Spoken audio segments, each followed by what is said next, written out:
देश में corona virus के बाद काला फंगस पर सफ़ेद फंगस और फिर पीला फंगस के बाद अब एक नया वायरस सामने आया है, जिसके परिणाम कोरोना वायरस से भी ज़्यादा घातक हो सकते हैं।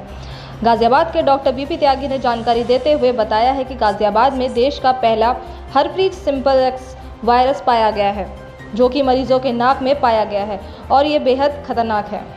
अगर समय से इसका इलाज ना हो तो ये कोरोना वायरस से भी ज़्यादा घातक हो सकता है। डॉक्टर बीपी त्यागी ने बताया है कि वायरस जिनकी इम्यूनिटी कमज़ोर होती है और दूसरी बीमारियों से ग्रस्त होते हैं, उन पर जल्दी ही प्रभाव करता है। वहीं दूसरी ओर एक गाजियाबाद के मोदी नगर में रहने वाले विवेक त्यागी को यह वायरस हुआ है, जिनका इलाज अस्पताल में किया जा रहा है।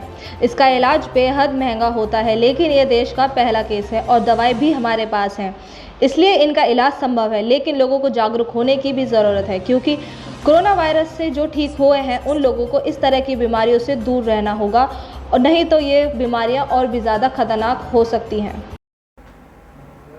सर, एक नई बीमारी आई है, क्या है वो बीमारी, किस तरह की बीमारी है? मैं डॉक्टर बीपी त्यागी हूँ, हर्षी एनटी हॉस्पिटल से। हमारे हॉस्पिटल में एक केस आया है, वो बिल्कुल फंगस से मिलता जुलता केस था। जो पोस्ट कोविड फंगस हमारे पास आ रहे हैं, लेकिन उसको हाई ग्रेड फीवर था और उसको सारे जो साइन सिम्टम थे वो गर्दन तोड़ बुखार के थे, जिसको हम मेनिंजाइटिस या एन्सेफेलाइटिस बोलते हैं। जब हमने उसका टेस्ट किया, फिजिकली हमें उसका साइन मेनिंजाइटिस एन्सेफेलाइटिस से मिलता हुआ लगा, लेकिन जब हमने एंडोस्कोपी किया तो नाक में बिल्कुल फंगस जैसे सिम्टम थे। जो हमें वाइट फंगस और ब्लैक फंगस में मिल रहा है, वही सिम्टम सब उसमें थे। जब हमने उसके टिश्यू को जांच के लिए भेजा तो उसमें हिस्टोपैथोलॉजिस्ट ने रिपोर्ट किया कि ये हर्पीज सिम्प्लेक्स है। हर्पीज सिम्प्लेक्स एक इस तरह का वायरस होता है जो इम्यूनिटी कम होने पे हम किसी को भी लग सकता है। अभी तक सबके अंदर ये धारणा थी कि जितना भी ये फंगस फैला है इंडिया में, ये ऑक्सीजन की वजह से फैला है और ये स्टेरॉयड की वजह से फैला है। ये मास्क जो हम लगाते हैं उसको साफ नहीं करते हैं, उसकी वजह से फैला है। बहुत सारे विचार, बहुत सारी धारणाएं थी लोगों को, लेकिन अब इसको कैसे एक्सप्लेन करेंगे? हर्पीज सिम्प्लेक्स क्यों फैलेगा? हर्पीज सिम्प्लेक्स तभी फैलता है जब हमारे शरीर की इम्यूनिटी कम होती है। इम्यूनिटी कम होने का रीज़न क्या है? इम्यूनिटी कम होने का रीज़न है second wave of corona.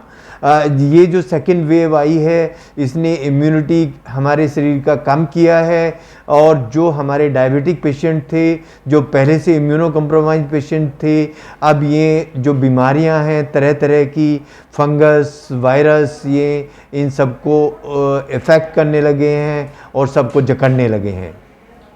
Sir, इसके अलावा इस बीमारी का इलाज क्या है और कितना इसमें खर्चा आ सकता है?